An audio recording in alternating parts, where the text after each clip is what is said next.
Here are my beefs with Prototype 2. First off, I just want to say that the game is not bad and I actually enjoyed most of it. Okay, so but before I start, let's talk about the good parts. Things I enjoyed. Killing people was fun, collecting the black boxes, the upgrade system layout, one specific scene with Colonel Rooks, scaring new powers, and running around the world achieving nothing. Now that's done with, let's go. Problem 1. The tutorial. I'm just gonna say, this is one of the most frustrating tutorials I've ever played, and it's not because it doesn't teach you the controls, it's because it treats you like an idiot! Everything is introduced in a QuickTime event, and when I say QuickTime event, I mean the game just pauses and waits for you to press whatever is displayed on the screen. It even does this for movement. As far as I know, ever since the very first Xbox, every game uses the left thumbstick to move. Why are you telling me this? Prototype 2 is rated mature, so theoretically only mature people are playing this, right? What mature person needs to know that the left thumbstick is moved?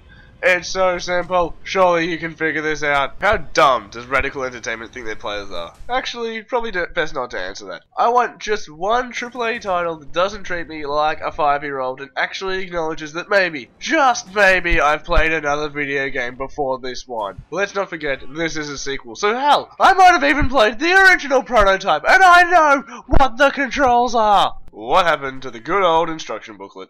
Why put the control layout in the menu if you're just gonna throw it in my face one button at a time anyway? You know what? On second thoughts, this is actually a great tutorial. If you've never played a video game in your life. Problem 2. The story. As far as I can tell, here is the story. James Heller is an ex-marine who loses his wife and daughter. He becomes infected with a swearing disease by Mercer, so then Heller has to go around swearing at people as much as he can to prove how much of a badass he is to those responsible for his loss. And if someone swears more than him, or calls him a worse name than he calls them, he has to kill them. What, you don't believe James Heller is a badass? Just watch how he operates a computer. The computer, what do I press? First, you need I'm pressing the red button. Shit, now the screen's all fucked up. Shit's broken. Okay, press the alternate key. ALT Alt. alternate. There's no fucking alt. I got a fucking squiggly line key. I got a fucking key with a triangle on it. What the fuck kind of keyboard is this anyway? Let's just ask him. James, are you a badass? Hell fucking yeah. The story actually starts out pretty well when Heller loses his daughter and wife and Mercer ends up getting involved. But after that, there is a 7-hour period where you develop Heller's badassness and his ability to swear at people. James Heller has got to be one of the least likable characters I've seen in a while. His pointless swearing is just so unnecessary. I'm not offended by it, but it feels as though it's just placed there to try and make him feel like more of a badass. But all it did to me was distract away from the attempted seriousness of the story. My main problem with it is that Heller barely evolves as a character. The game starts out very serious and also ends that way, but the middle section does not do this at all. There's one good scene with Colonel Rooks that I mentioned earlier, but it's not worth the 7 hours of crap for one minor payoff. I actually liked the setup with Alex Mercer. I'll admit, I was very intrigued, but when I found out his plan in the end, I was just like... It's like they just hired a writer to write the beginning and the end, and then said, "Oh, don't worry, we'll fill in the blanks." Oh, you sure? Yeah, the middle part just revolves around the gameplay, right? It's fucking easy. Problem 3! Difficulty. Prototype 2 is way too easy. My first playthrough was on hard and it was barely a challenge. Once you upgrade Heller's powers enough, you will become overpowered and way too strong for any enemy. This is not the worst thing ever, but it happens way too early for my liking. They could have developed some new enemies and challenges for later levels to combat this new power. It would have been fine if this was normal difficulty, but for the hard mode to be this easy is just disappointing. Don't developers know challenges can be fun? Problem 4. Lack of new mechanics. Prototype 2 doesn't add many new powers. You get the Bio Bomb, Pack Leader, Tendrils, and...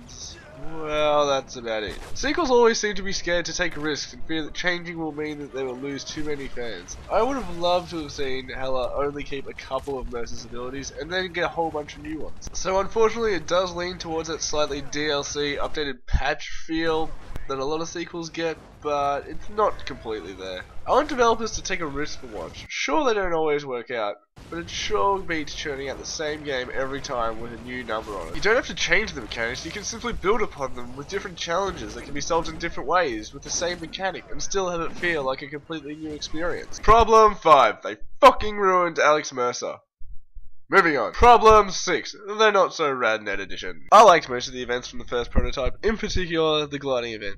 Running around, gliding, and jumping over things in either prototype is really enjoyable, and the events in the first one really harnessed this and gave you a reason to keep doing it. So I was looking forward to some new events in the second. The RadNet edition slowly unlocks these events by waiting until a certain day, and then they become available. So I paid for the game, and then I have to wait till a certain day before I can play them. Okay.